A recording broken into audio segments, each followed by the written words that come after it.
A vitória de Donald Trump em 2016 marcou um ponto de inflexão na política contemporânea. As alegações de interferência russa a seu favor, e hoje amplamente refutadas, ressurgiram no Brasil. No caso de Bolsonaro, o foco foi o suposto envio em massa de notícias falsas via WhatsApp.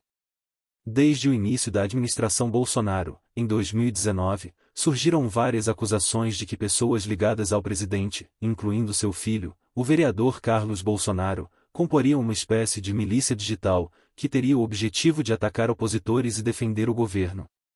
Tais acusações, oriundas de ex-aliados como os então deputados Joyce Anselmo e Alexandre Frota, foram incorporadas à CPMI das fake news e ao inquérito das fake news. Mesmo agora, mais de um ano após a saída de Bolsonaro da presidência, a narrativa continua a embasar as investigações do inquérito das fake news, presidido pelo ministro Alexandre de Moraes do Supremo Tribunal Federal, STF. Esta investigação está em vias de completar o seu 5º aniversário. Entretanto, há hoje uma rede de formato semelhante à imputada ao GDO, mas com um alcance muito mais amplo e com práticas ainda mais deploráveis, o chamado Gabinete do Amor. A diferença é que neste caso há uma total complacência dos que atuaram contra o GDO.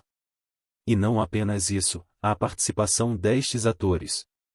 O Gabinete do Amor se caracteriza pela sua composição exclusivamente esquerdista, visando proteger o governo de Luiz Inácio Lula da Silva, PT, e atacar adversários. Diferente da militância de direita, seus membros são altamente organizados e contam com o apoio de entidades governamentais e grandes corporações. A rede é composta por influenciadores, perfis apócrifos, perfis falsos, políticos e empresários. Entre as práticas estão ataques em massa nas redes sociais, uso de tags, frases em forma de chavão compartilhadas em massa nas redes sociais. Geralmente feitas em caixa alta, hashtags, assassinato de reputação, disseminação de mentiras e ataques para derrubadas de contas opositoras. Nossa reportagem entrou em contato com os envolvidos, mas até o momento desta publicação não obtivemos resposta. O espaço seguirá aberto. O início.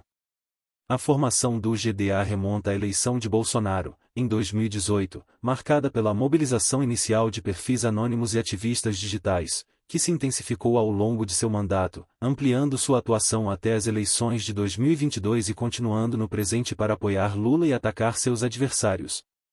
Em 2018, como forma de criar uma resistência ao novo governo, foram criados os perfis Jair Me Arrependi, Jair-me, Bolsominions Arrependidos e Museu da Direita Histérica. Inspirados pela movimentação de militantes americanos que criaram perfis anônimos para se opor a Donald Trump, esses grupos buscaram na estratégia digital um meio de oposição ao governo Bolsonaro. Em entrevista ao portal UOL, em novembro de 2022, o perfil Jair-me foi exaltado por ter modernizado a esquerda com suas táticas digitais. Criado para zombar de eleitores de Bolsonaro que, supostamente, se arrependeram de seu voto, o perfil, que hoje tem mais de 400 mil seguidores no X, passou a fazer militância pró-Lula. Em agradecimento por esta atuação, em 13 de setembro de 2023, Lula e o ministro das Relações Institucionais, Alexandre Padilha, desejaram feliz aniversário a Jair-me nas redes sociais. A CPI da pandemia. Ao longo da gestão Bolsonaro, estes perfis se tornaram uma poderosa arma de contra-informação da esquerda.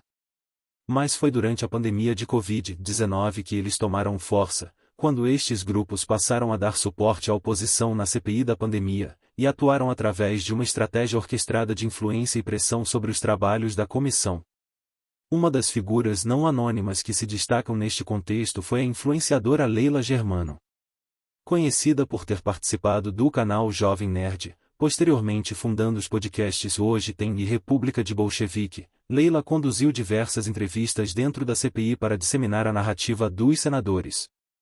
Entretanto, são os perfis anônimos que formaram a espinha dorsal da estratégia digital do GDA.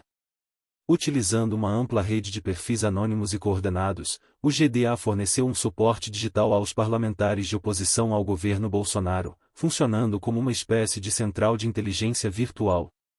Eles se dedicaram a compilar dados e criar dossiês, e até mesmo orientar o direcionamento das investigações e questionamentos feitos aos depoentes. O perfil Jair Me chegou a ser mostrado ao vivo na CPI da Covid para desmascarar o ex-secretário de Comunicação Fábio Weingarten.